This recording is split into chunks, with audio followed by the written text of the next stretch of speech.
Now this time, I believe, excited na tayo sa message. Amen? And because of that message, Pastor, talagang nandoon yung leading ng Panginoon.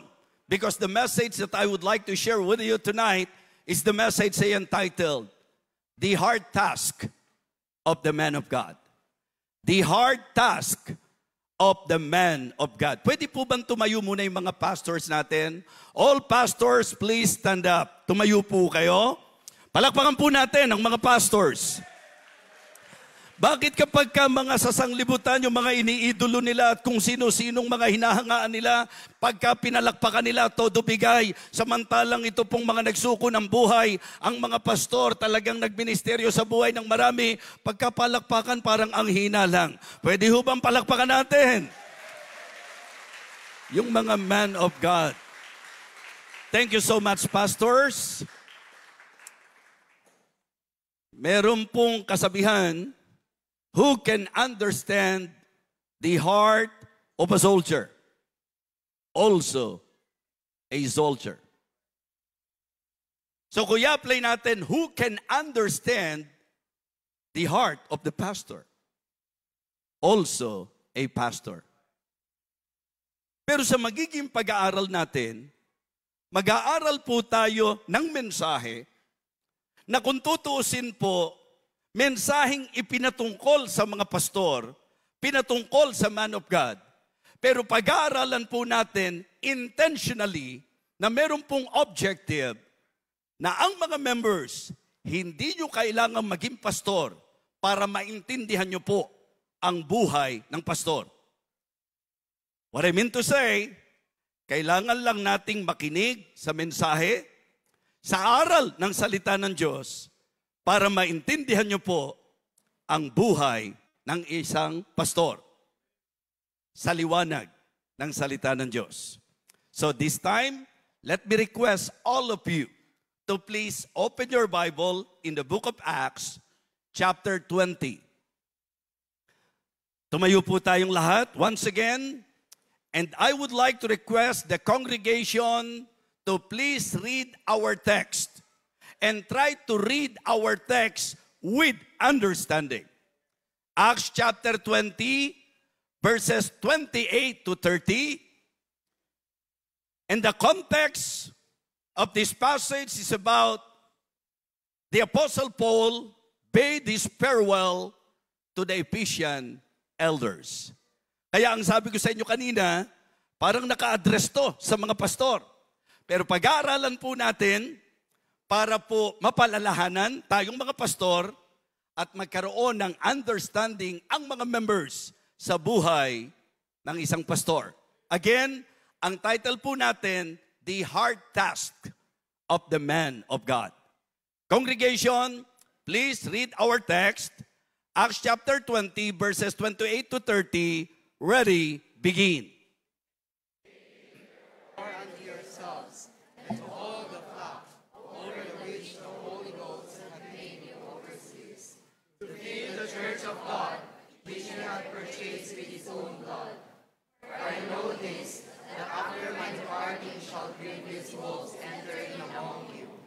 Not sparing the flock, also of your own selves shall temporarize, speaking perverse things, to draw away disciples after them.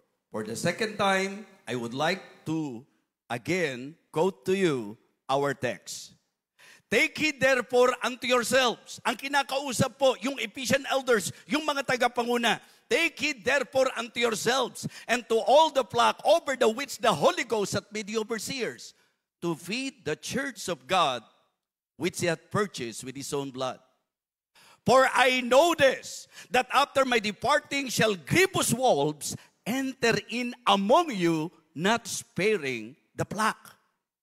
Also of your own selves shall men arise and speak perverse things to draw away disciples after them. Let us go to the Lord in prayer. Our gracious, loving Father, Almighty God, thank you so much for this conference. Thank you for making this event possible. Thank you for the host.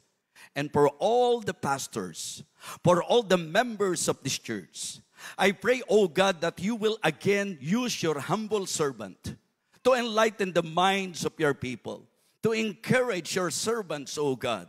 Lord, I acknowledge the fact that without you, I can do nothing. So please, Lord, help me. Fill me with your Holy Spirit, O God. Give me wisdom. Guide me, O Lord, and reach the heart of your people through this challenge, O Lord. I would like to commit to you everything. For all of these things I ask and pray in Christ's most precious name. Amen. Amen. You may now be seated. So kanina po sa naging pag-aaral, binigyang pansin po ang usapin tungkol sa pastor. And the word used by our speaker is the qualifications. And then in my realization, and I believe, same with all the pastors here, kung magiging totoo tayo, sino po ang with confidence magsasabi na sa usapang qualification, kaya tayo nasa pagpapastor, kaya tayo nasa leadership, kaya tayo nasa ministry, because we are qualified. So the reason why the Apostle Paul emphasized that to Timothy, to Timothy to realize that the reason why he's a pastor, that the reason why we are in the ministry, it is because of the grace of God. And that is very clear when the Apostle Paul said in 1 Timothy chapter 1 and verse number 12, and I thank Christ Jesus my Lord, who hath enabled me, for that he counted me faithful, putting me into the ministry, who was before a blasphemer, a persecutor, injurious, but I obtained mercy because I did it ignorantly in unbelief. And then he emphasized, but the grace of God. I am telling you folks, I am telling you pastors, I am telling you servants of God, that the only reason why we're saved, that the only reason why we are in the ministry, it is because of the grace of God. Grace, nothing but grace. Kaya sabi ko po, I believe sa conference na katulad nito, magandang ma-remind ang bawat kamanggagawa. Magandang mapaalalahanan po. Kumbaga, equipping conference po ito eh. Strengthening conference. And it is good na mapalakas tayong mga pastor. And don't you ever think na sa conference na ganito, ang speaker exempted? No. Nangyari lang na tagapagsalita po kami. Pero walang kinaiba. Kung kailangan nyo itong message na ito, kailangan din po namin ang message na ito.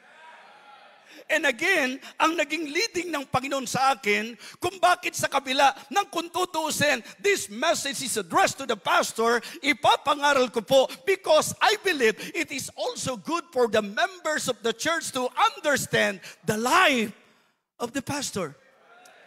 Kasi minsan, di ba, too much expectation. Talagang masyado tayong mapaghanap.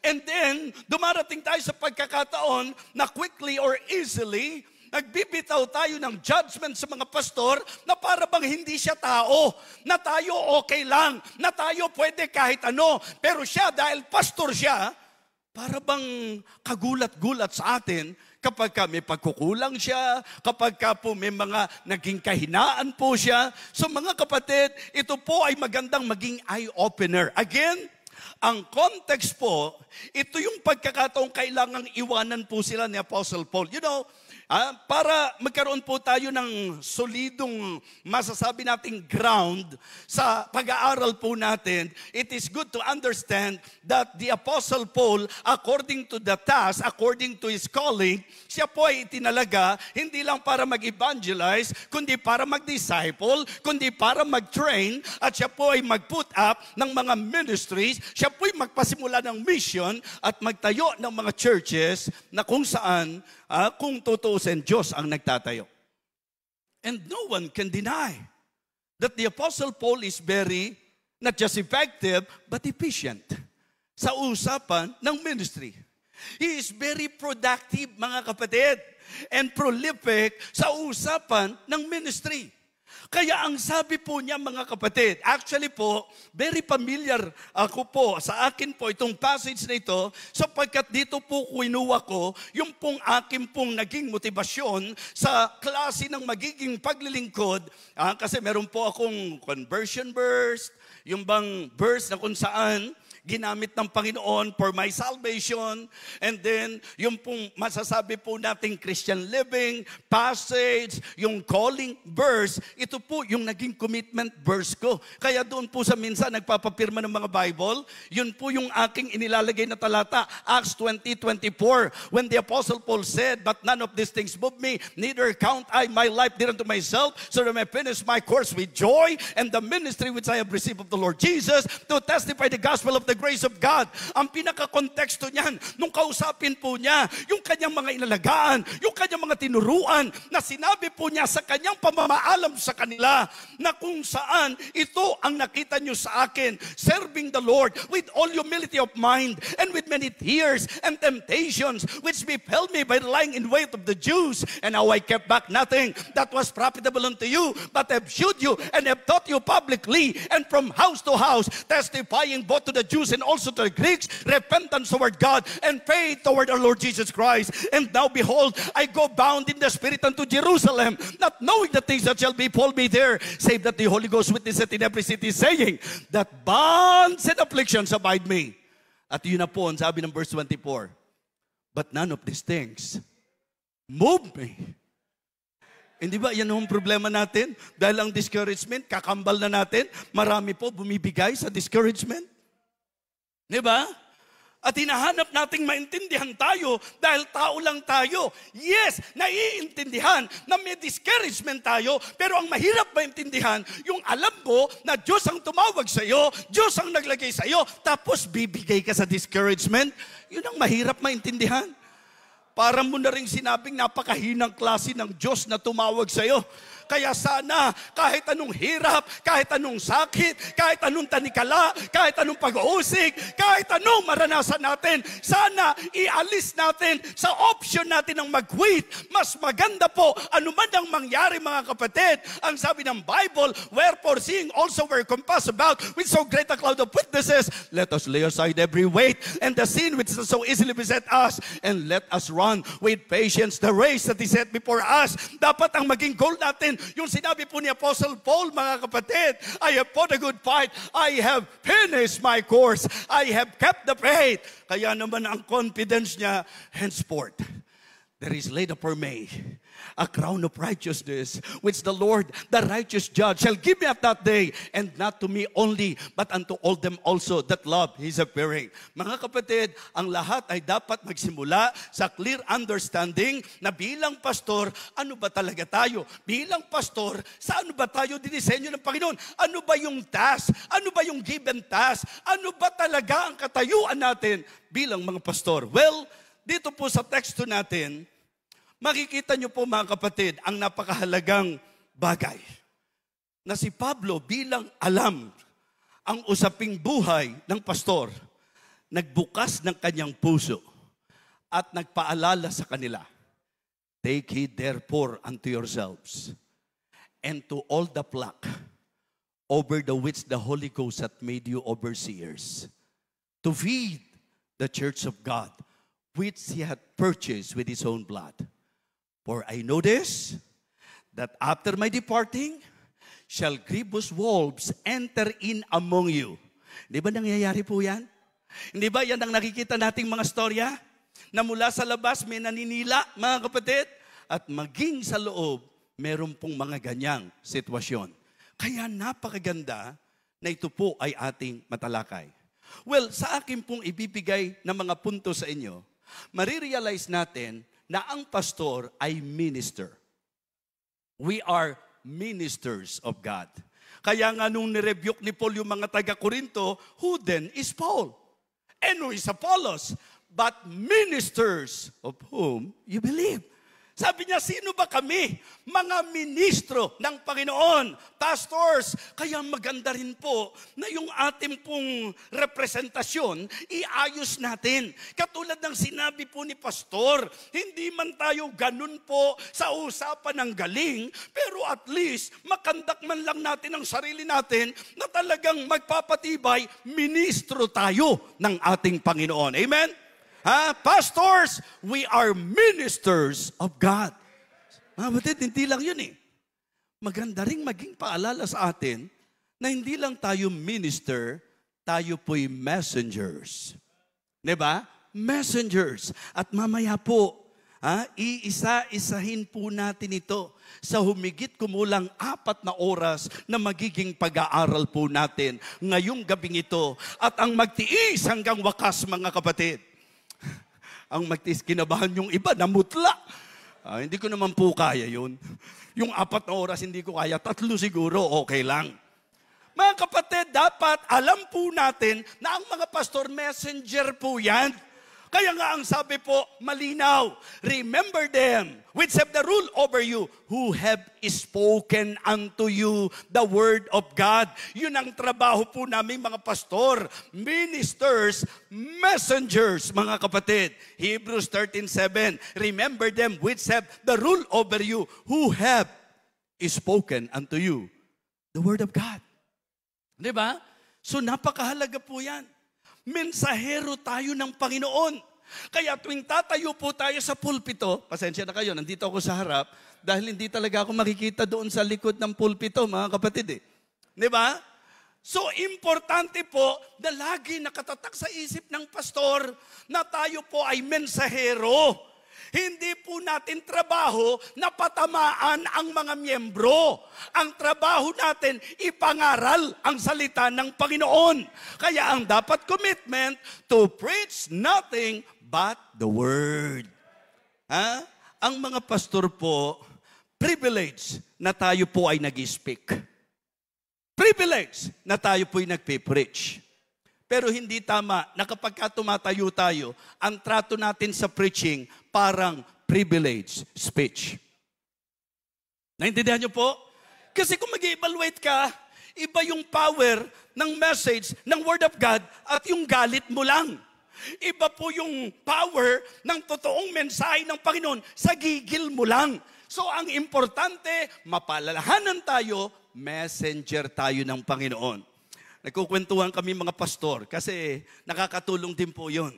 Hindi ko alam kung sasabihin ko, eksakto yung sinabi ni Pastor Arnel, na siya raw dati pag nagpipreach, ang sabi po sa kanya, pagka nagpipreach ka, mukha kang, di ba? Dahil sa tindi po ng, hindi lang passion, galit talaga eh. Minsan naman talaga, nakakagalit naman talaga eh. Nakakagigil naman talaga eh. Ang problema sa mga miyembro, nakikita nila yung gigil ng pastor, hindi nila nakikita kung bakit nanggigigil yung pastor. Di ba? Alam nga naman yung pastor nanggigil ng walang dahilan. May mga cute na miyembro kasi. Yung mga cute na miyembro, nakakagigil talaga yan. Yung ang sarap kurut-kurutin. Ang sarap pisil-pisilin, di ba? Mga kapatid, magandang reminder. Minister, messenger, and also a model. Di ba?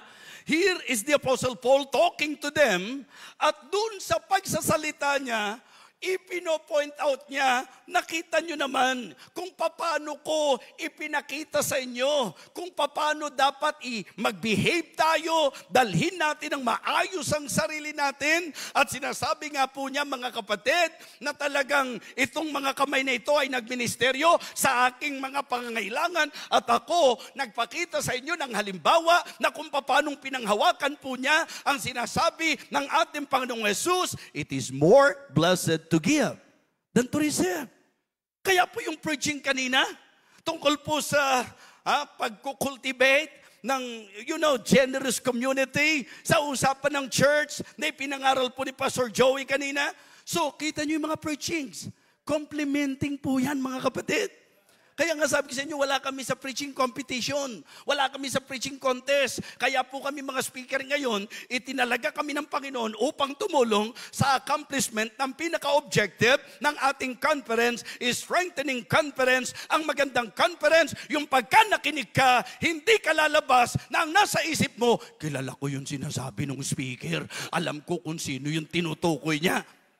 Sipin mo, conference ang inatinan, chismis ang nakuha. Di ba? Alam nyo, ang tiyak. Ngayon pa lang kasi may bukas pa tayo Di ba? May bukas pa tayo mga kapatid. Pero alam nyo po ba na ngayon pa lang makiklaim na natin and I am very confident na nalalaman ko na sa puso ng bawat isa kung paano ganito ang impact sa akin. I know na pag uwi nyo, ang pag-uusapan nyo at ang sasabihin nyo, grabe ang encouragement, grabe ang blessing ng conference, grabe ang blessing ng mga preaching, grabe ang lesson doon sa ating conference na natutunan natin. Amen? Yun po ang dapat mga kapatid. Kaya nga, hindi po yung nangmamaliit ng kapwa-pastor. Diba? Ang goal nga natin, strengthening. Tapos hahamakin natin yung ibang mga pastor. So, ang goal is to encourage one another. And it is good na makita po ng mga miyembro na yan ang magandang example. Kasi minsan, sasabihin natin sa mga miyembro, matuto kayong magpatawad sa isa't isa, tapos tumatayo ka sa pulpito na damang-daman nila ang galit mo sa ibang pastor at kapwa mo pastor. Paano maniniwala yan?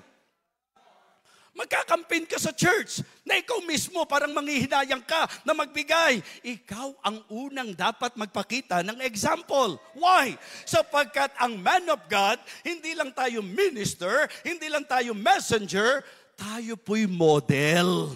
Diba? Model po tayo. Meron akong ginawang outline sa Hebrews 13 verse 7. Simple outline but very exacto po yun Precise but very true mga kapatid. From the verse. Hebrews 13 verse 7. Remember them which set the rule over you. Pag tiningnan nyo po, ang pastor, ruling minister.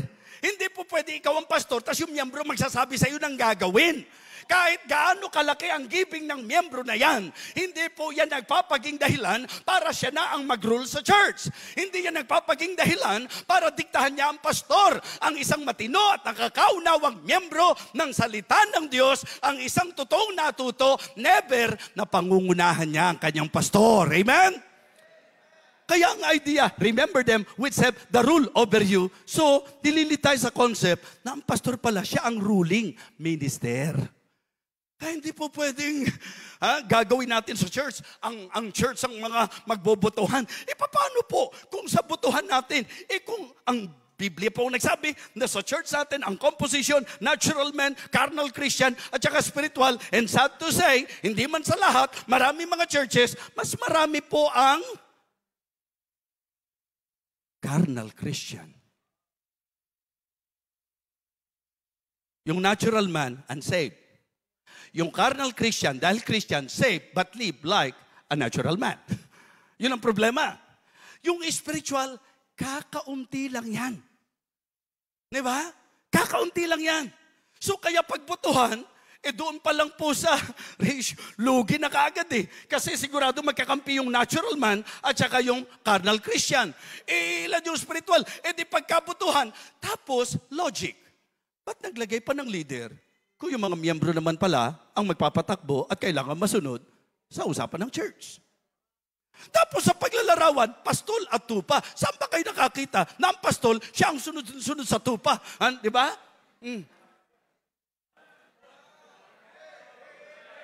Pag tupa, sinunod mo. Hindi ka magkakandatuto. Dahil may mga tupa na gusto sa putikan. May mga tupa na kung saan yung mapanganib doon. Mali! Kaya naglagay ng pastor, kailangan ng tupa ang susundan at susundin. Kaya ruling minister ka. Remember them which have the rule over you. Huwag po tayong matakot na ilit natin yung mga tao. Yan ang purpose mo. Yan ang dahilan kung bakit tayo tinawag ng Diyos. Kasi kailangan ng kawan niya ng mangunguna. Ruling minister. Diba? Ang sabi po, who have spoken unto you the word of God. Reliable messenger.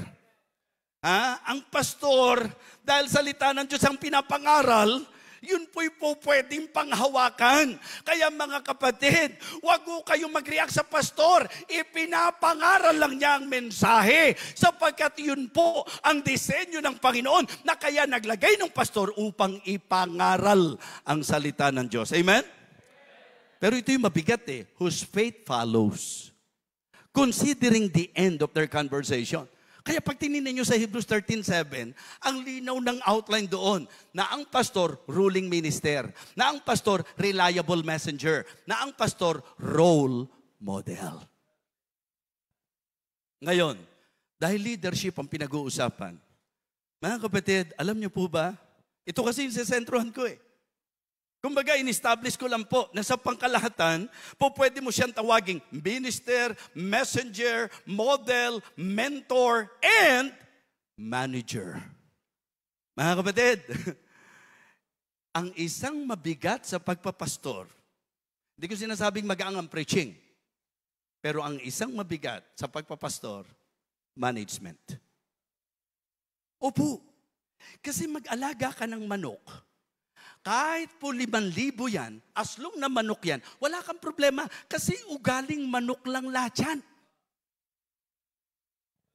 Tama po? Hindi po iba-iba ang ugali ng manok. May manok na hihiwalayan. Pag may sakit, nangungulag ang tawag naming mga Katagalugan doon. Nangungulag.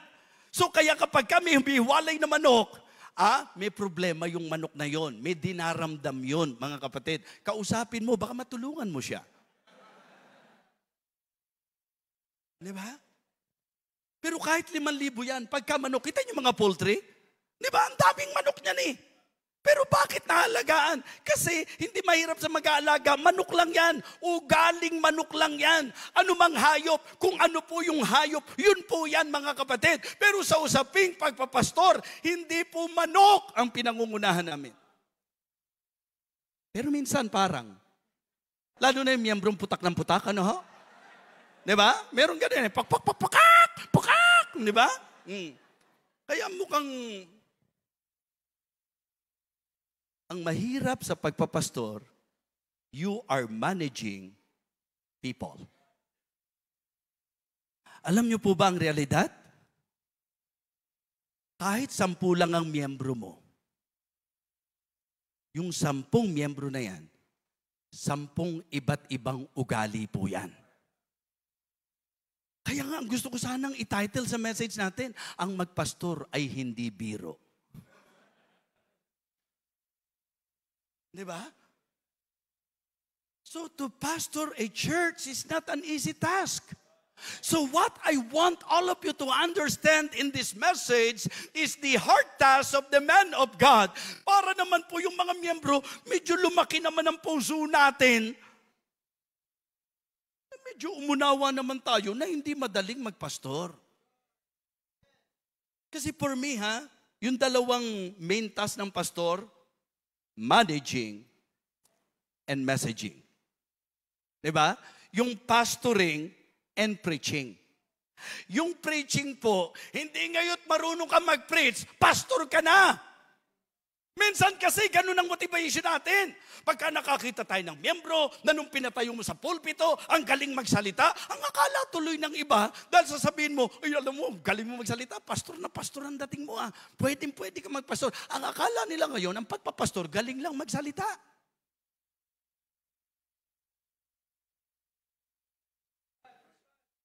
Pastoring is not just preaching. But of course, we cannot deny the fact that preaching is very vital in pastoring. Hindi po pwedeng paghiwalayin yan Kaya mga kapatid, mga minamahal, dito po sa teksto natin, tingnan po natin, i-chop-chop natin yung talata.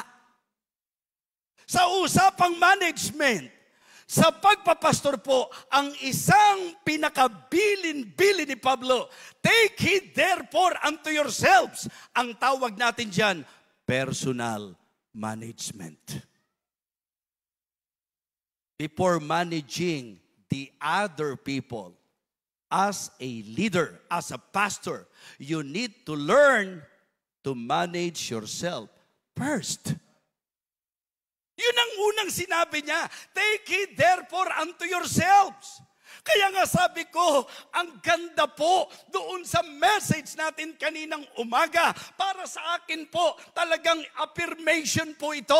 Para sa akin po, eye-opener dapat lahat sa atin ito. Mga kapatid, sometimes we are expecting too much sa mga miyembro natin na hindi natin naiisip na ang hadlang minsan yung tayo mismo, yung sarili natin mismo. Ayaw natin ng miyembro na nalilate na pumupunta sa church.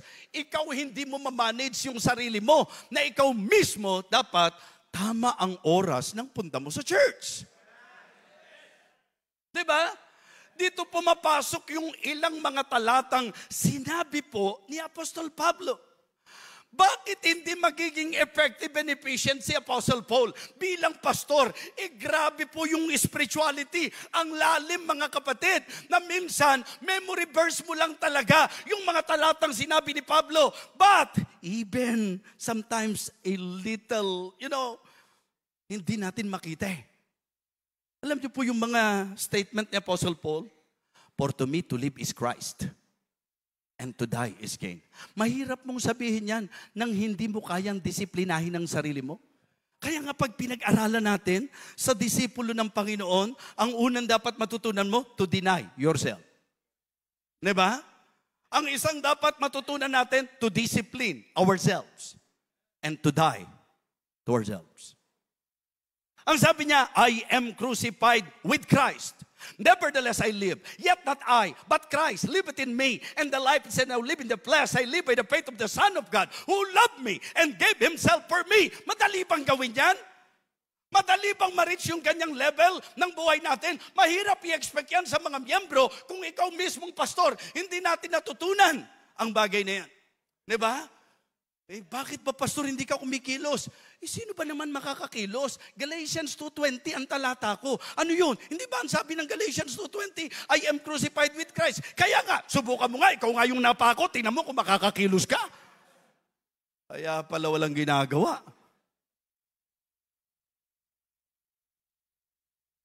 Yung for to me to live is Christ, ang sarap na memory verse kasi maigsi.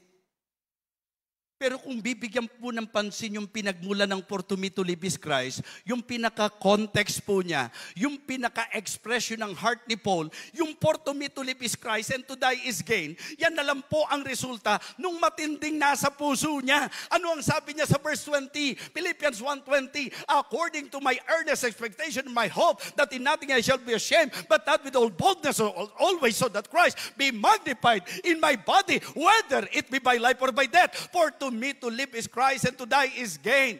In managing ourselves, mga kapatid, sa leadership natin, sa pagpapastor natin, personal management is very important. Amen? Kaya sabi niya, take heed therefore unto yourselves. Merong isang magandang paalala si Paul eh. Nung nang-encourage siya ng mga mananampalataya sa Corinto. Naalala niyo po yon? Sa 1 Corinthians chapter 9, verse 24. Simula verse 24, anong sabi niya? Know ye not that they which run in a race run all, but one receiveth the prize. So run that you may obtain. And every man that striveth for the masteries is temperate in all things. Now they do it to obtain a corruptible crown, but we an incorruptible. Kaya ang sabi niya sa 26, I therefore so run, not as uncertainly. So fight I, not as one that beateth the air. At ang pinaka-bottom line na dapat matutunan ko, na dapat matutunan natin mga pastor, ang sabi niya, but I keep under my body and bring it to subjection, lest that by any means, when I preach to others, I myself should be a castaway. Members, napapansin nyo ba? Ang preaching natin ngayon para sa aming mga pastor. Opo.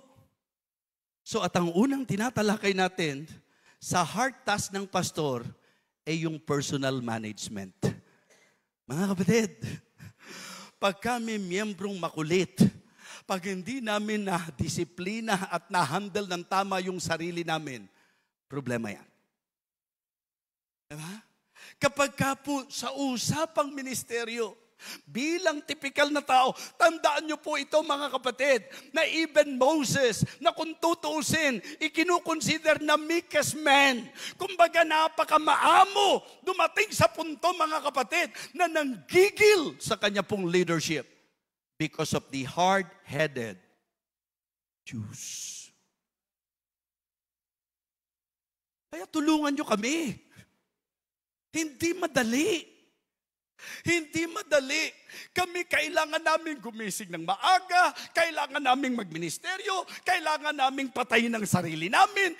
Kasi yung mga miyembro, kailangan intindihin sila eh. Pero pagdating sa pastor, diba? Ito yung minsan heart cry ng mga pastor, ba't ganun? Pagka may miyembrong nalilihis, pagka miyembrong nagka-problema, ang gusto mo bilang pastor, itayo sila. Ang gusto mo, alalayon sila. Pero ikaw, pag nakita ang kanilang konting problema, hindi lang talaga, hindi ka tinutulungan. Sinisipa ka pa, sinisiraan ka pa, dinudurog ka pa.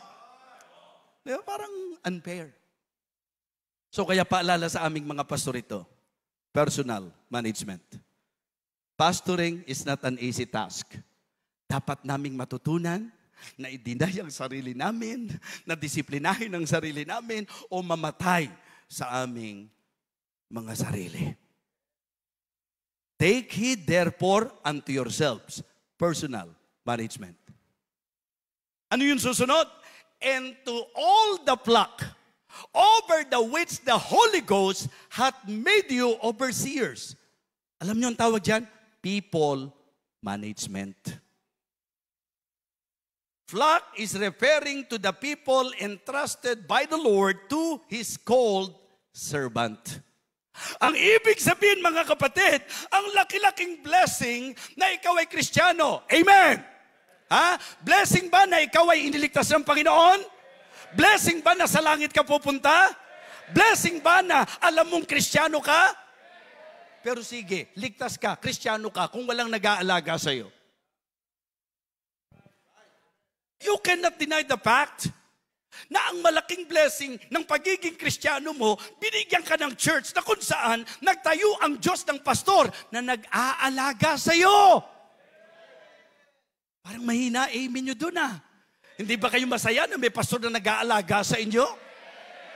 Buti na nga lang naturuan kami na hindi puro mga tao lang sa church. May pamilya rin kami, may mga anak din kami, may asawa rin kami, meron din kami mga pangsariling pangangailangan. But listen, we cannot avoid this thing na kaya kami tinawag ng Panginoon, kaya ka pastor, dahil mahal ng Diyos ang kanyang mga anak, mahal ng Diyos ang kanyang kawan, kaya mga kapatid, naglagay ng pastor para po pangalagaan ang kanyang kawan. Kaya kung ikaw yung miyembro na maganda ang puso sa usapang Kristiyano, isa sa saya mo, may pastor ka.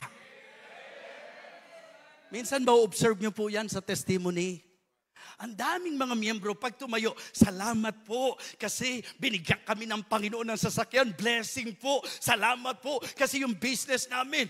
Mga kapatid, ang hindi nyo alam, ang laki-laki sanang blessing.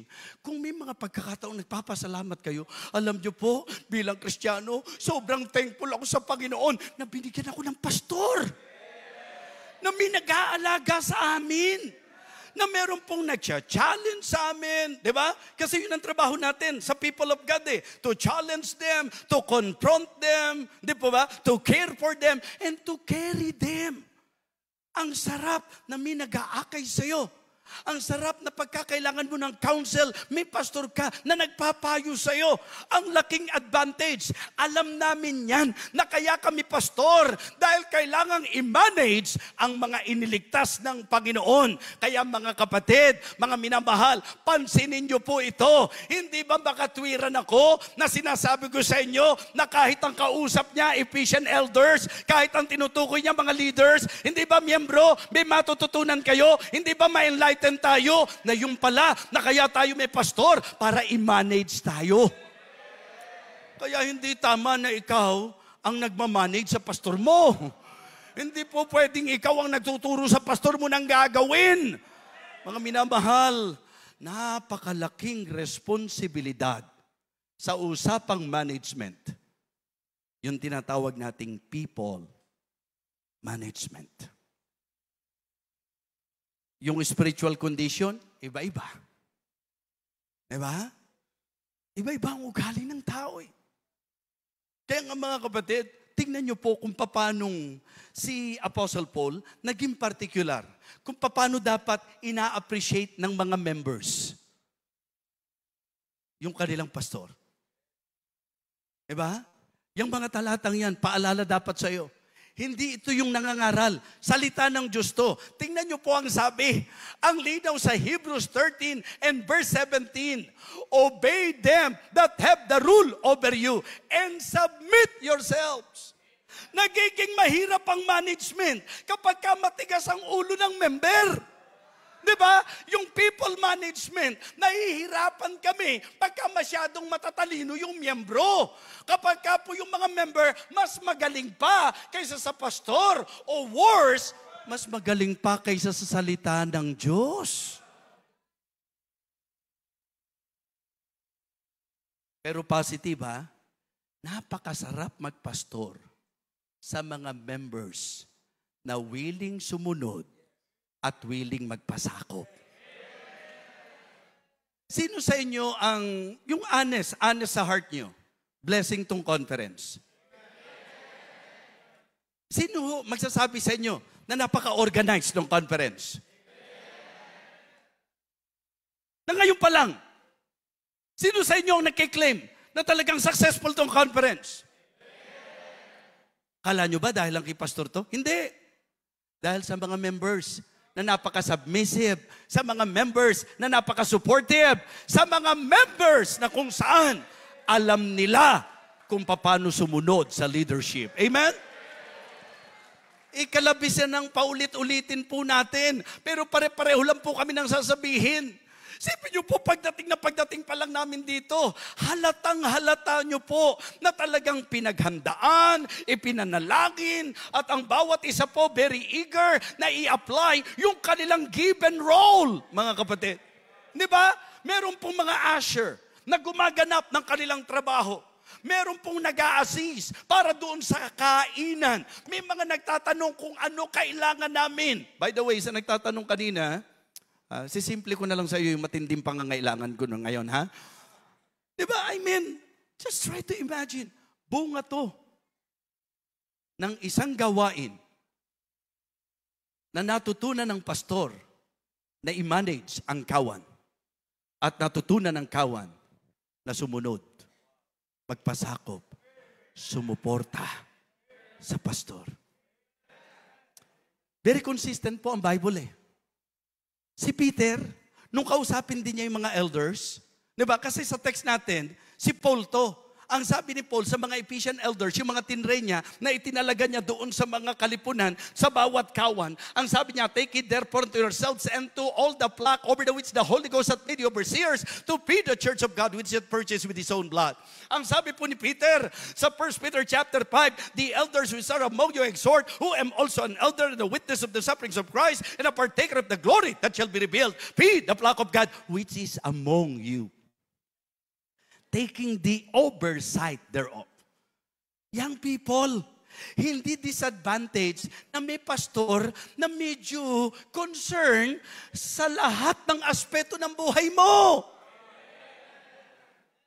Hindi disadvantage yun. Ang laki-laking advantage ng church na may mga pastor na willing na pangunahan, pangalagaan ang mga tao na ipinagkatiwala ng Panginoon. People management. 1 Thessalonians chapter 5, beginning verse number 12. Sabi ni Paul, and we beseech you, brethren, to know them which labor among you. Imagine nyo po, ang pastor pala, he is not just leading you. He is also laboring for you. Diba? And we beseech you, brethren, to know them which labor among you and are over you in the Lord and admonish you and to esteem them very highly in love for their work's sake and be at peace among yourselves. Hindi ho masaya sa Christian life na yung miyembro kailangang umiwas at magtago sa pastor niya. Ang healthy at happy church life, yung wala kang, alam niyo po yun, alam mo sa sarili mo, na ikaw ay maayos na miyembro, nagpapasakop sa pastor. Hindi po yung mga patagong kilos, mga kapatid. Ha? Yung ministry ng overseeing, hindi ho madaling trabaho ng pastor to. Kasi hindi naman lilima miyembro eh. Di ba?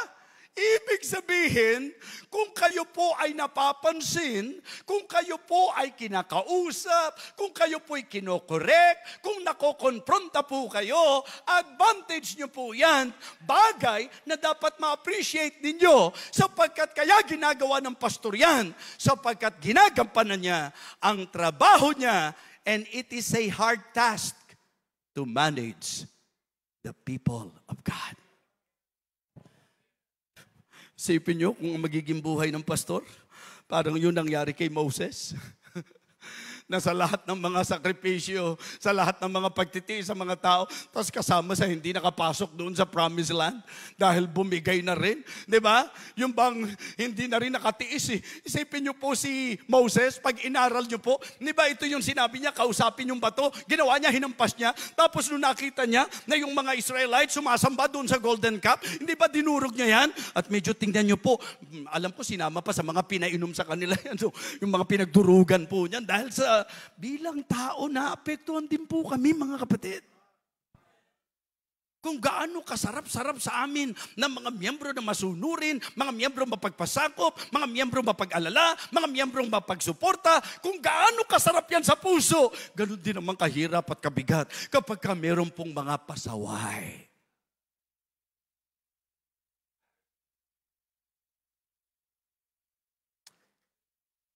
Pastor, totoo po yung sinasabi ko, di po ba? To manage the people is not an easy task. Kaya yun ang title natin eh. The hard task of the man of God. Personal management. Feed, and di ba sabi, take heed therefore unto yourselves. People management, and to all the flock, over the which the Holy Ghost hath made you overseers. Ito pangatlo, preaching and teaching management. Kasi ang sabi, to feed the church of God, which He hath purchased with His own blood. Sasang-ayon po ba kayo na ang mga lumalagong miyembro ay bunga ng masarap at maayos na pagpapakain ng pastor ng salita ng Diyos? Amen? Ha? Mga kapatid, may mga pagkakataon sa buhay natin na parang nadidisregard po natin ito, but one of the things na masasabi po nating napakalaking blessing kapag may pastor kayo na very sound sa doctrine. Di po ba? One of the hard tasks of the pastor is preaching management. Kasi pag tumayo tayo sa pulpit, mga kapatid, tinitake nila na representative tayo ng Panginoon. Kumbaga yung ipapangaral natin. Kaya nga dapat may ingat. Kaya sabi ko po ang message natin, hindi lang po sa conference ito, pang mga miyembro, sa amin din po mga pastor. Diba? Kaya nga sabi ni Paul kay Timothy, ang linaw-linaw po, especially sa context ng apostasy. Nung nagbigay siya ng warning, na ang sabi niya sa 2 Timothy chapter 3, verse number 1, "This know also that in the last days, perilous time shall come." And then sinabi niya yung characteristics ng mga tao. At doon po sa kanyang pagbibigay, pansin, sa panganib ng huling panahon na ito, ang isang matinding panganib ay yung mga naglipa ng kung ano-anong aral, mga doktrina, lalo na po yung mga nag-aanyo ng kabanalan, pero tinatanggihan ang kapangyarihan nito. Kaya ang susi, ang sabi ni Pablo, Timothy, ang sabi niya, "Yea, and all that will live godly in Christ Jesus shall suffer persecution." In verse number 13, "But evil men and seducers shall wax worse and worse, deceiving and being deceived." Kaya ang pinakasusi, Timothy, "But continue thou in the things which thou hast learned, and hast been assured of, knowing of whom thou hast learned them, and that from a child thou hast known the Holy Scripture, which are able to make thee wise unto salvation through faith which is in Christ Jesus." Verse 16, "All Scripture is given given by inspiration of God and is profitable for doctrine, for reproof, for correction, for instruction in righteousness, that the man of God may be perfect, truly furnished unto all good work. Kaya sabi niya sa chapter 4, verse number 1, I charge thee therefore before God, who shall judge the quick and the dead at his appearing in his kingdom. Preach the word. Amen? Preach the word. Mga pastor, huwag tayong matakot sa mga miyembro. Ang kailangan nilang marinig, hindi yung kikilitin ng tenga nila. Ang kailangan nilang marinig, hindi po yung magpapaasa sa kanila sa mali. Ang kailangan nilang marinig, yung salita ng Diyos na mapapakinabangan sa pagtuturo, sa pagsansala, sa pagsaway, sa ikatututo na nasa katwiran, upang ang tao ng Diyos ay maging sakdal, tinuruang lubos sa gawang mabuti. Miyembro, ang matakot kayo pagka yung pastor nyo, bulero. Hindi na kayo ma-attend. Okay lang yan. Nakikipagrelasyon ka na sa unbeliever. Okay lang yan. Basta attend ka lang. Diba? Hindi na ginagawa ang kalooban ng Diyos. Okay. Mga kapatid, trabaho natin. Yung preaching management, i-preach natin sa kanila yung dapat nilang marinig. Hindi yung gusto nilang marinig. Opo. Kung gusto nyo yung mga nambobola, may mga kilala ko. Gusto nyo ba? Endorso ko kayo? Diba? Kasi meron po mga nagsasabing mga ngaral, talagang kapag ka naman tumatayo, wala ka naman talata na nalalaman, di po ba? Saan ka nakabasa sa, saan mo nabasa sa Biblia na yung mga ngaral, ang sasabihin niya, okay, pakitasan panyo, pagpapalain kayo, pag tinasan panyo, imini.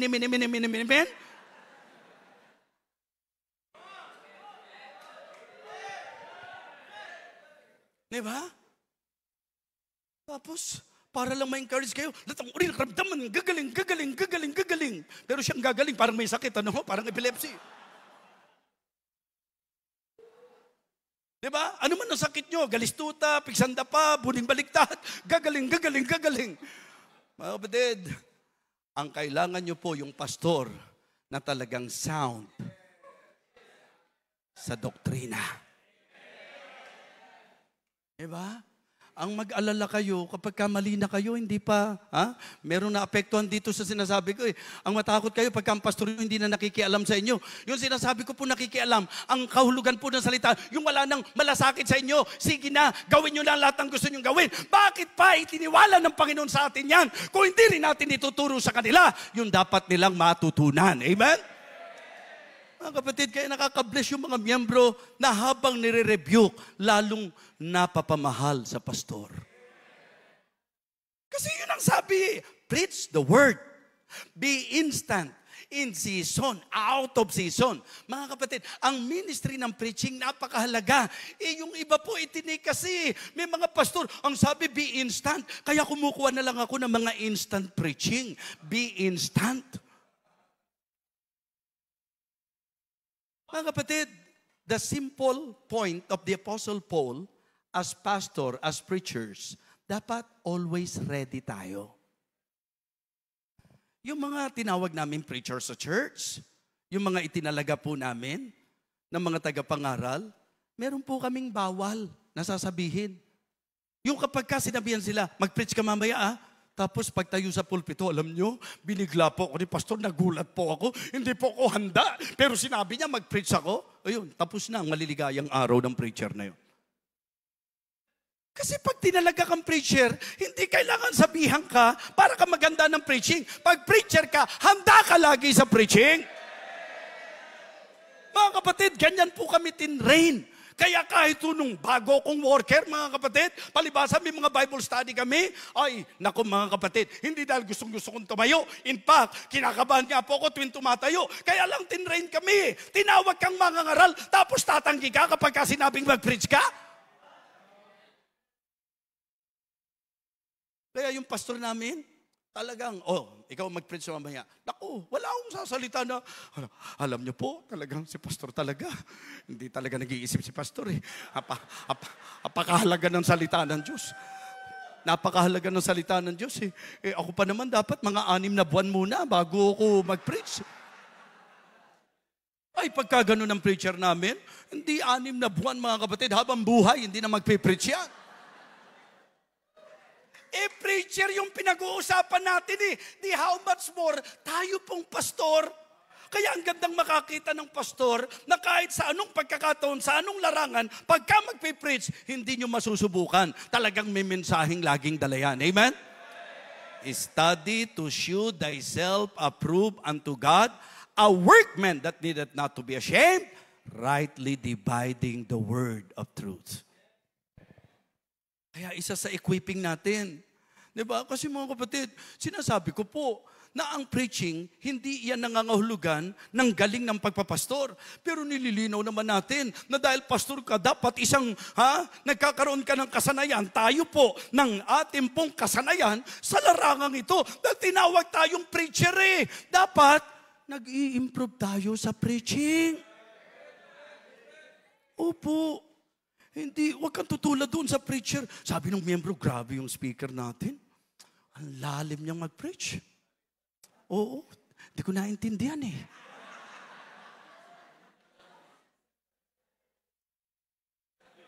Kung hindi mo naintindihan, hindi malalim yun, malabo. Diba? Kasi ang mangangaral, ang trabaho niya, siya yung huhukay sa ilalim, tapos, isa-serve niya. Diba? Ecclesiastes chapter 12, yan ang preacher. Hindi para makapag-impress lang. Naku, lalo na pag nakakita kayo ng preacher na sa sobrang lalim, siya mismo hindi makaahon eh. Diba? Hindi niya alam kung anong gagawin niya doon sa preaching niya eh. Bakit? Siya mismo hindi niya naintindihan kung ano yung kanyang pinapangaral. Mga kapatid, mga minamahal, ang laking bagay sa church pagka po nakikita ng mga miyembro na alam mo kung ano yung ipinapangaral mo. Alam mo kung ano yung sinasabi mo. Pastor Proby, kahit nakakarinig ka ng napakaraming mga masasabi nating commendation ng mga, hindi ibig sabihin nito, pinalalaki namin ang ulo mo at gusto namin.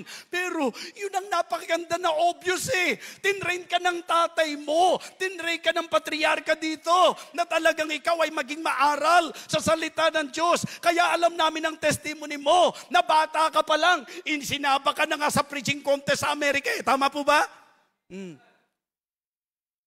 Mga kapatid, yung mag-preach hindi biro. Sa Amerika pa, yung mag-English hindi rin biro. Bagamat marami tayong nakikitang pag nag-English, parang nagbibiro.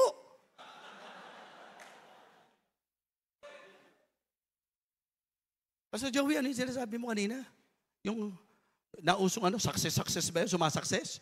Tapos, yung karugto? Step by the step, mga kapatid. Yung pagka-step by the step na yun, matitisod ka doon, mga kapatid. Kasi hindi tama yung step by the step, mga kapatid. So, ang ibig kong sabihin, hindi naman talaga pagalingang mag-English yan. Pero maganda maramdaman ng mga miyembro na talagang ikaw bilang inilagay sa kanila para tagapangaral, makita naman nila na yung pastor nila talagang alam yun sinasabi. Kung hindi na po ganun, di ang gawin na lang natin. Okay, mga members, buksan nyo po ang inyong mga Bible sa talatang gusto nyo. Kung anong feel nyo, sige po. And let the Holy Spirit talk to you. When you're done, just tell me, and then you go. Pagka ganun po, wala kahirap-hirap ang pagpapastor nun, mga kapatid. Ha? Saan ko po bubuksan? Ikaw, kung saan ang trip mo, sige. Hanggang sa mahay ka. Alam nyo, makakalusot na yung high, ha? Kasi nga, yan ang tawag natin sa conference ngayon, Ministry Addiction Conference. Diba? Mga kapatid, pumupunta dito yung mga miyembro dahil alam nila na may pastor na inilagay ng Panginoon para pakainin ang kawan. That is exactly what the Apostle Paul told the Ephesian elders. Feed the church of God. Mga kapatid, iniisip ko lang po ito Pastor. Bakit kaya kailangan pang idugtong ni Paul? Feed the church of God which he hath purchased with his own blood. Di ba? Huwag mong ililihis yung mga yan. Huwag mong ililigaw yung mga yan. Binili ko ng dugo ko yan. Baka mamaya ako dugo ang naging puhunan ko sa kanila. Tapos kung ano-ano pagtututuro mo at kung ano-ano pagsasasabihin mo sa kanila. Mga kapatid, pakaining maayos. Amen? Ikaw naman, miyembro, ang isang enjoy mo sa church preaching. isang excitement natin, preaching. Sasabihin mo, mag-worship ka dahil sa church, pinapangaral ang salita ng Diyos, tapos umattend ka, wala kang Bible?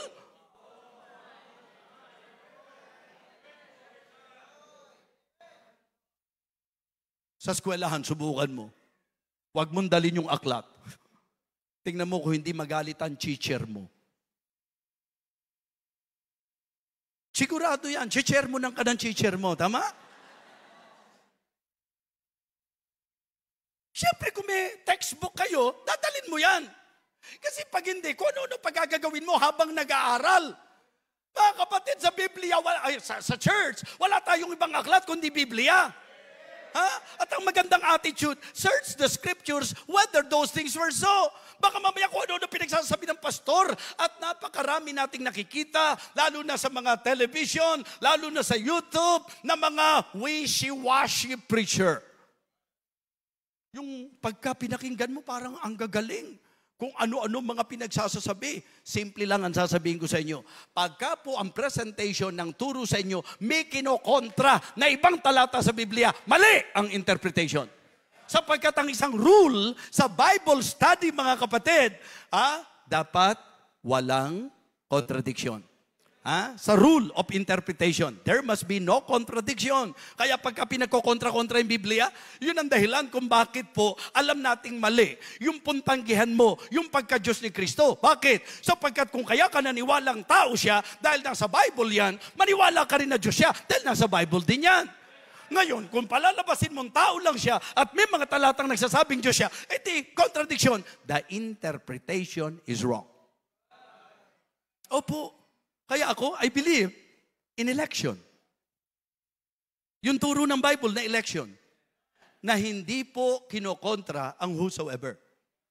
Dahil ang election na sa Bible, ang whosoever na sa Bible, kaya pareho po nating itinuturo po yan. So napakaganda po na maintindihan po natin, rightly dividing the word of truth. Hindi yung pagka nag-aral ka, hindi ang truth ang dinidivide mo, kundi yung mga taong nakikinig sa iyo. Ay, ibang klase kung mag-preach, pastor, nadidivide ang mga miyembro.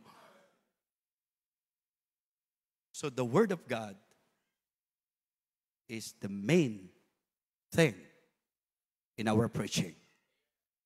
Opo. Sabi ko, napaganda nung puso ni Pablo talaga eh.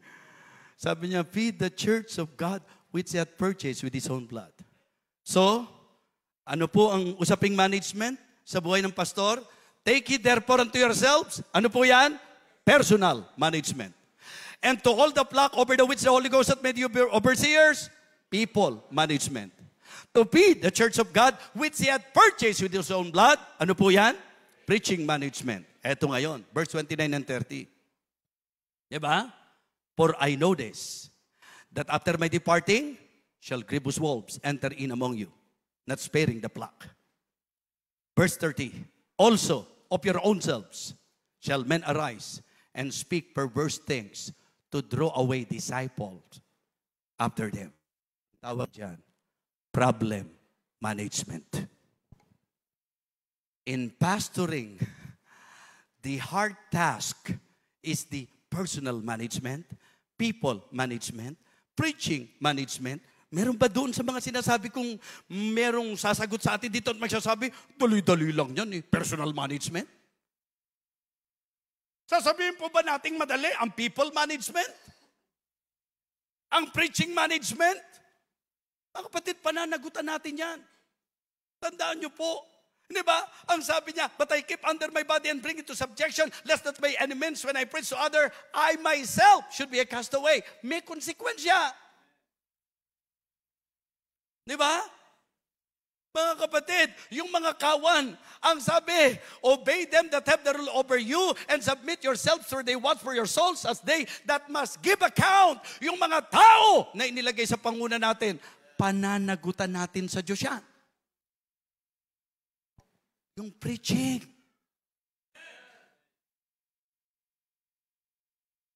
Sa huling puntos natin, I believe, pastors, you will all agree with me that one of the hard thing in the life of the pastor is the problem management.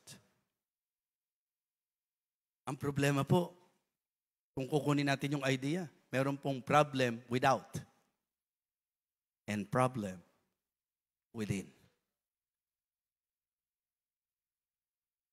Kaya natin binabantayan yan kasi maaring merong nasa labas na papasok, mga lobo, na magdadamit tupa, pero mapanilang lobo. Members, may pastor tayo. Bakit sa YouTube ka nakikinig?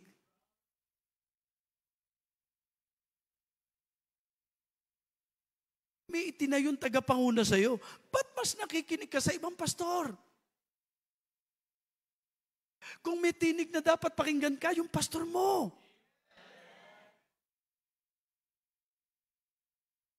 Kayong mag-isip, hindi ba masakit sa puso ng pastor yun na ginagawa niya ang lahat ng magagawa niya, tapos easily, pakikita mo sa kanya na mas nakinig ka dun sa hindi mo naman kilala. Alam niyo po ang characteristics ng mga mangangaral na bulaan? For they shall proceed no further. Tingnan niyo po yung mga panahong nakalipas. Di ba? May mga namayagpag na mga grupo ng mga professing Christian group. Tingnan niyo po, noon sila po yung talagang mga, pero tingnan niyo, paglipas ng panahon, nawawala eh. Kasi pag hindi totoo, hindi tatagal. At yun ang eksaktong sinabi ng Bible. So ang isa sa mahirap na trabaho namin, yung problema na kung saan may mga miyembro na iniingatan mo kasi nasisila. At sa loob naman, nasisira.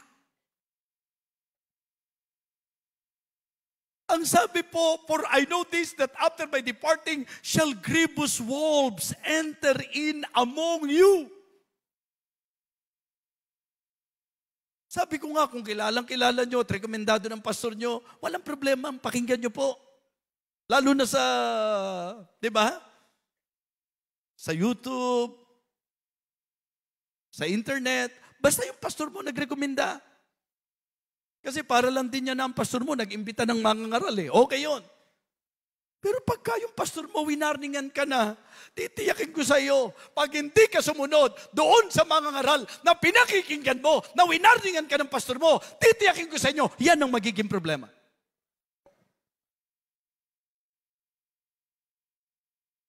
Problem without.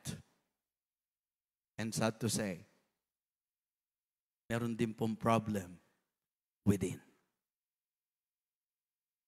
Members, wag na tayo ang maging dahilan ng problema sa loob ng church. Pastor, lagi ko pong sinasabi, ang bawat gawain ng Diyos may kwento.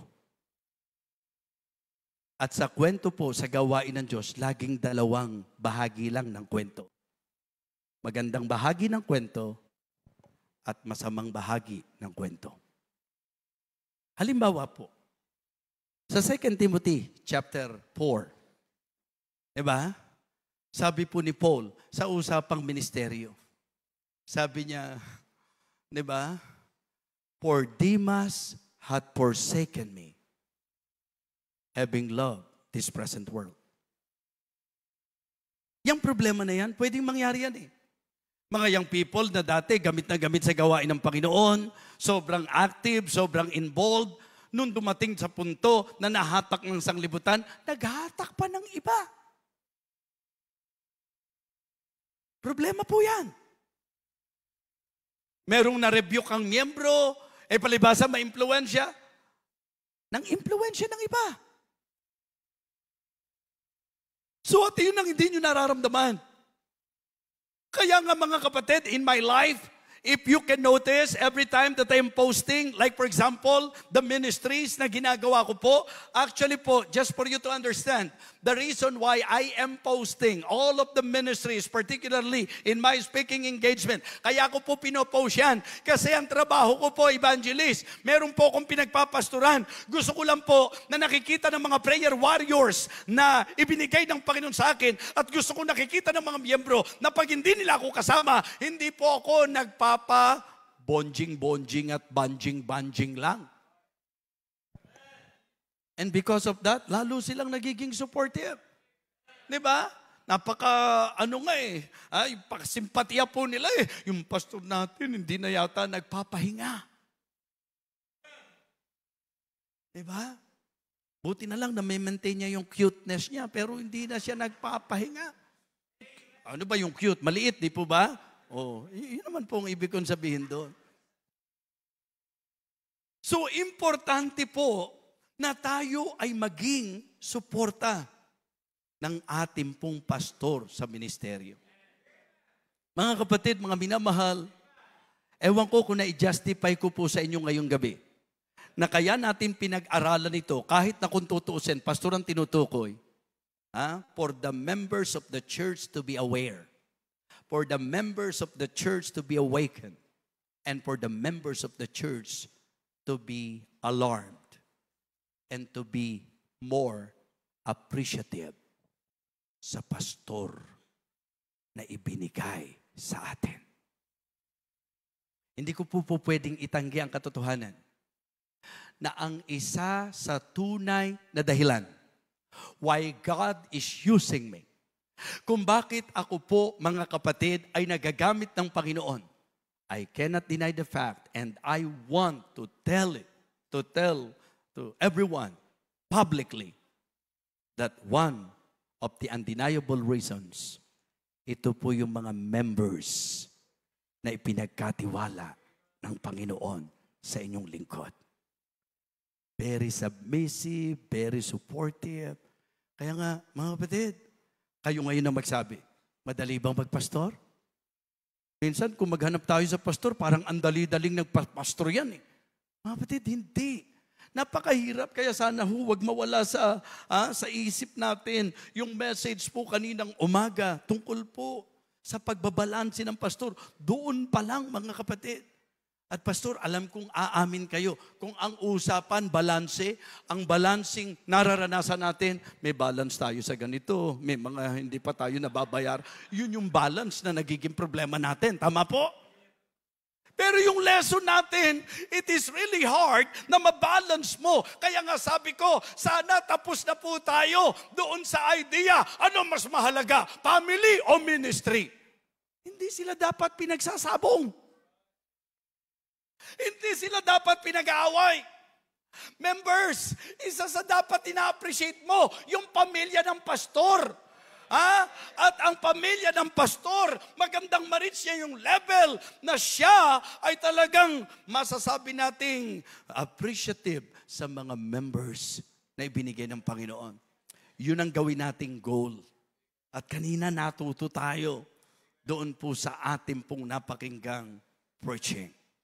Ang hirap niya.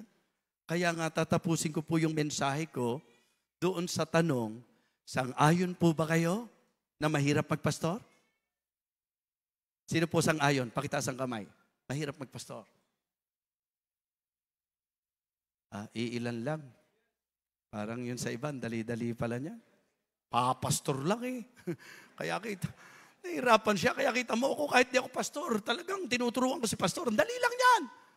Sometimes, ganun yung mentality. Ang magpastor ay hindi biro. Ngayon, maring tatanong ng mga members, ano po pinakamagandang magagawa po namin?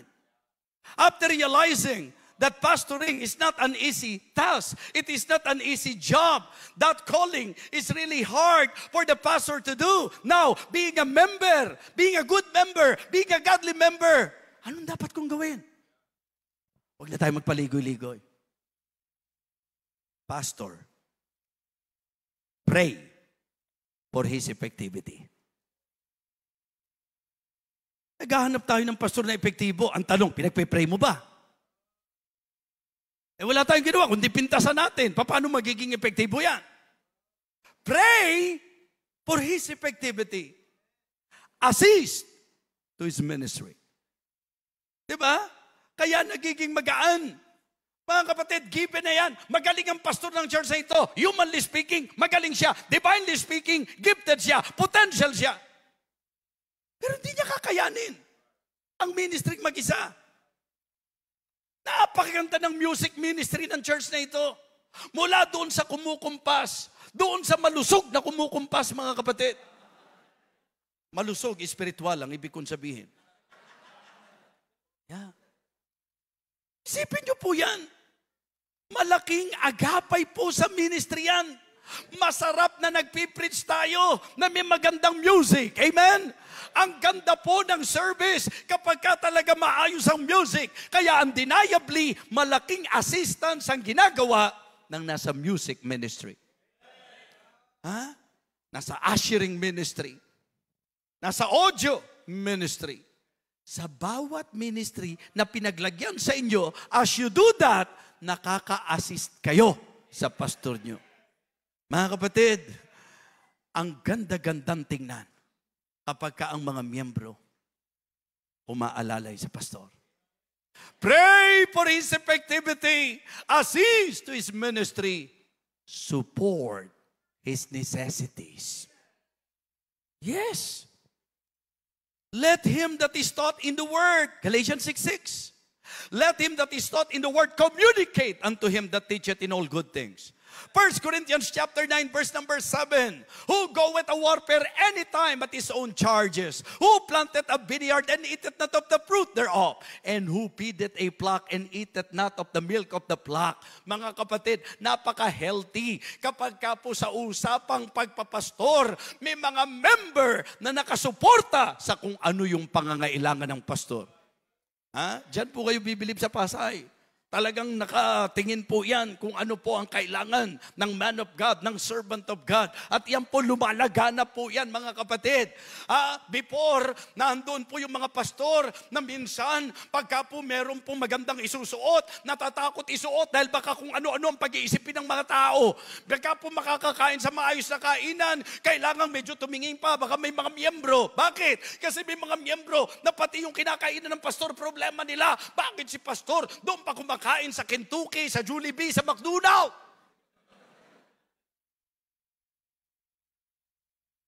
Bakit ang ganda ng suot ng pastor? Miyembro, mag-isip ka, kung ang pastor mo mukhang sipunin, mukhang uhugin, kung ang pastor mo hindi marunong mag-asikaso at mag-ayos ng sarili, mga kapatid, hindi mo ba naisip na refleksyon nyo yan? Hindi nyo ba naisip, kahihiyan nyo po yan? Ano bang klaseng pastor yun? Sino ba mga miyembro niyan?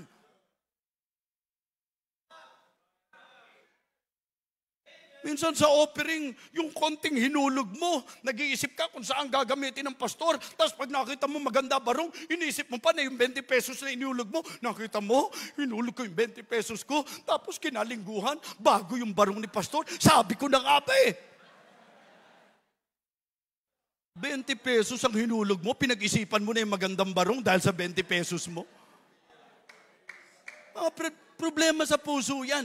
Hindi nyo dapat, problema yun. Kapag ka maganda ang suot ng pastor, dapat nga isa ka sa dahilan kung bakit maganda ang suot ng pastor mo eh.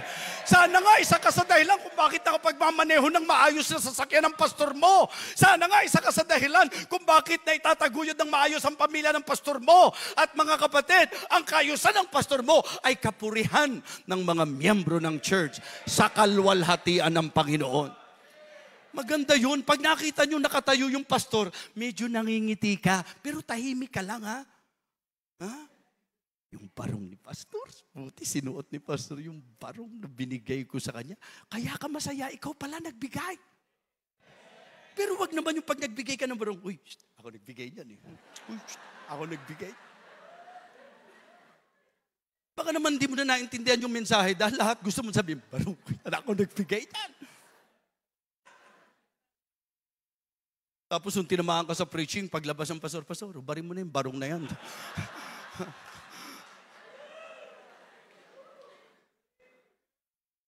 Napakasarap sa church na yung pastor, always thinking of the spiritual welfare of the people that the Lord entrusted to him.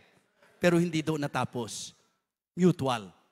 Ang sarap din na yung mga miyembro, nag-iisip ko ano yung maisusuporta. Doon sa...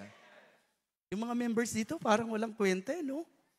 Pag tiningnan nyo, parang walang kwenta. Yung bahay ng pastor, yung sasakyan ng pastor. Awang-awa kami sa pastor nyo. Members, kidding aside, nakakasaludo kayo. Kahanga-hangang church! Kasi alam nyo kung paano mag-alaga ng pastor. Alam nyo kung paano sumuporta. At mararamdaman nyo sa church na ito, kasi may mga church po na suportado yung pastor, pero baliwala yung pamilya. Mga batid, eto ang totoo niyan. Hindi mo maihihiwalay ang pamilya sa pastor. Lesson kanina yan.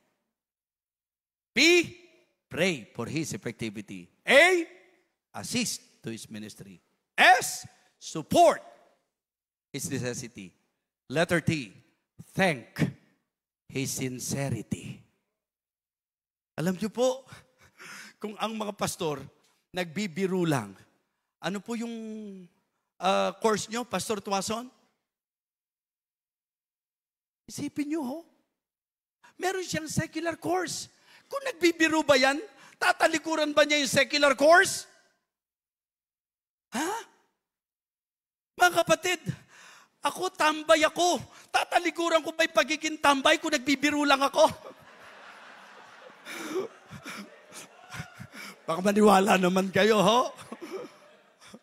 Mga kapatid, hindi ilang pelikula ang ginibap ko nung ako po ay...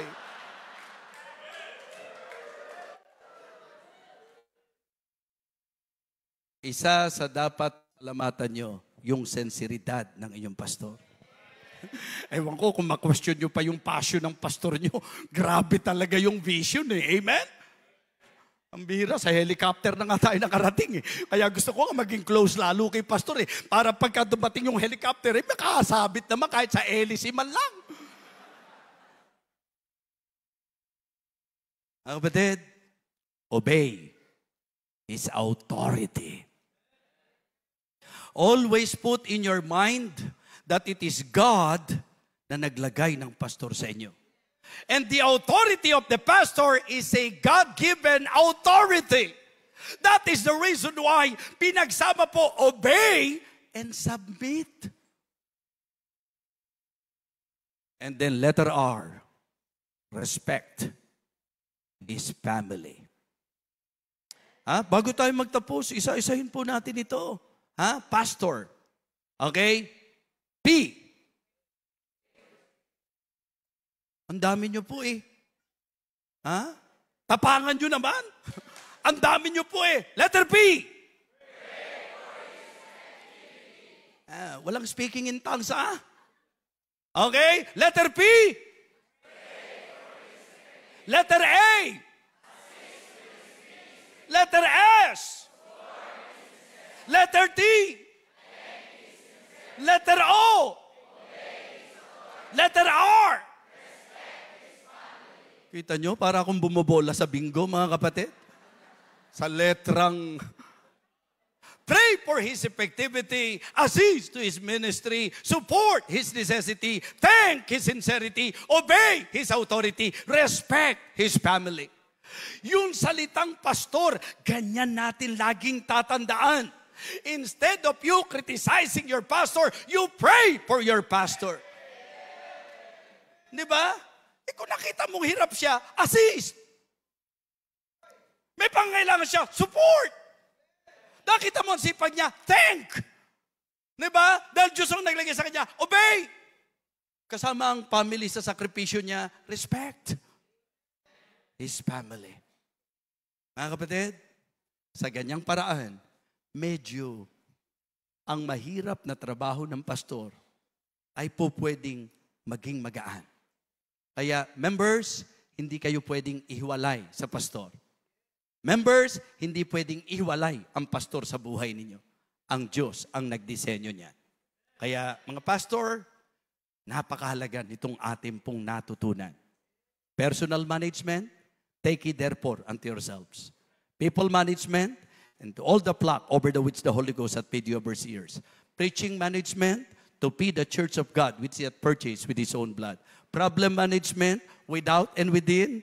For I know this, that after my departing shall grievous wolves enter in among you, not sparing the flock. Also of your own selves shall men arise and speak perverse things to draw away disciple after them. Tumayo po tayong lahat.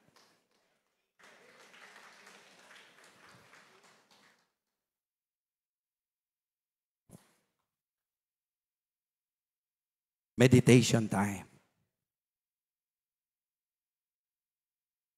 Realization. Mula sa message kaninang umaga, mga lessons kaninang umaga, hanggang ngayong gabing ito. Ang unang paanyaya po para sa mga pastor. Specifically, our first invitation is for all pastors. Nagkakaintindihan po tayo. Hindi madali ang trabaho natin bilang pastor. Yung i-manage natin, yung sarili natin, yung mga taong inilagay ng Panginoon sa atin, yung pangangaral natin, at yung mga problema na nararanasan natin. Pag binigyan tayo ng pagkakataon, I believe, lahat tayo, hindi bibiro ang iba't ibang problema ang kinakaharap natin. At kailangan nating matutunang i-manage po yan. This time, kung nararamdaman mo na kailangan mo ang Diyos, at willing ka na i-apply ang mensaheng ito, biyaya ng Panginoon ang kailangan natin.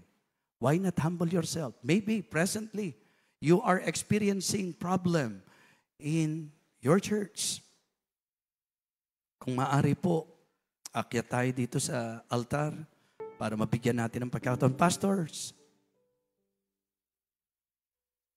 kung hinahadlangan po kayo ni Satan, ito nang unang gawin yung aplikasyon. Manage yourself. We need this message. Pasalamatan natin ang Panginoon sa Hosanna Bible Baptist Church for hosting this kind of conference. Members, napakalaking blessing na kayo'y nabigyan ng pagkakataon para magministeryo sa mga pastor na wala kayong kalam-alam. Ang marami sa amin, sugatan. Ang marami sa amin, hirap sa laban. Marami po sa amin, may kabigatan. Pero nagpapatuloy. At ngayon sa conference na ito, pinalakas kami ng Panginoon at kayo ay bahagi ng pagpapala sa ginawang encouragement ng Panginoon. May mga times na talagang gusto mo nang mag-quit, gusto mo nang mag-give up, kasi sinasabi mo, ang hirap talaga sa ministry. Pero dapat ma-realize natin from the very beginning, hindi naman talaga madali ang ministry. Ang kailangan lang po natin, panghawakan ang biyaya ng Diyos. You pray to God. You talk to God and tell God, Lord, I need this message. Thank you for talking to me tonight. Thank you for meeting my spiritual needs. Thank you for reminding me na hindi ako dapat mag-quit, hindi ako dapat tumalikod. Tuloy lang. Ano man ang mangyayari, tuloy lang. Matutunan kong supilin, disiplinahin ang sarili ko. Matuto kong pangalagaan ang kawan na inilagay ng Panginoon. Mag-aral ako mabuti ng kanyang salita at magawa ko ng maayos ang pangangaral. At matuto kong i-handle ang problema na pinangahawakan ko ang iyong gabay at ang iyong karunungan. Members, after understanding, wala mo na pong tatayo. Tapusin po natin hanggang prayer. Maybe, tonight, as you listen to the message, may realization ka. Hindi magaan. Hindi madali. Nakikita nyo lang tumatayo ang mga pastor. Pero without you knowing, wounded po yan. Without you knowing, struggling po yan. Nandiyan po ang attack ni Satanas sa kanilang buhay. And, admitted po kami, kailangan namin ang mga miyembro na magpapasakop, susunod, susuporta at gagawin ang kanilang bahagi. If the Lord touch your heart tonight, at may realization ka, gusto ko po na maging encourager ako ng pastor ko. Gusto ko po maging isa sa prayer warrior ng aking pastor. Gusto ko pong ipadama sa pastor ang aking backup at suporta sa kanya. Pwede bang iwanan mo yung lugar mo? Lapit ka dito sa altar.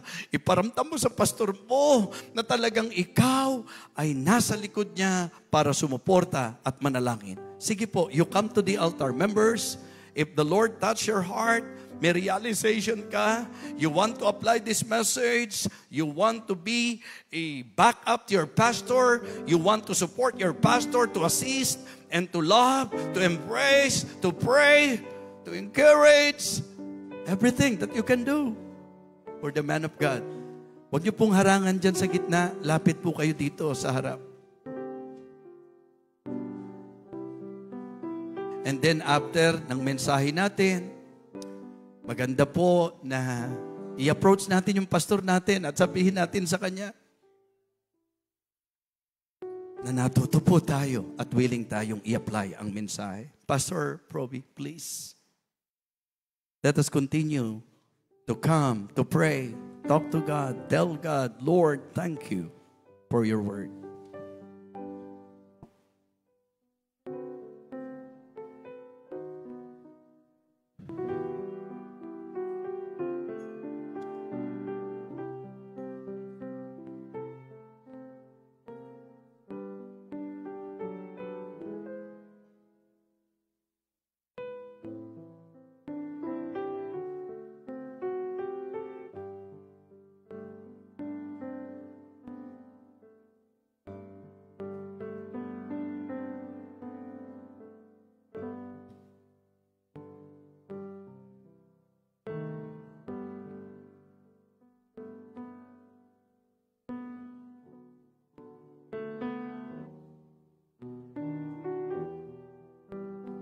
Let us pray. Apo, gyaman kami ti daytoy nga rabi, Apo, for a very powerful, wonderful message, Lord. Iti aldaw, impakitam kada kami, iti kinapatag, Apo Diyos, ti panang balanse. Family, ministry, career, business. Na-appreciate mi, Apo, ti family nga intid mo kada kami. Kadita nga rabi, Apo, sinurusurwan na kam nga mga presyar. Iti trabaho, iti adipon mo. Lord, what a revival.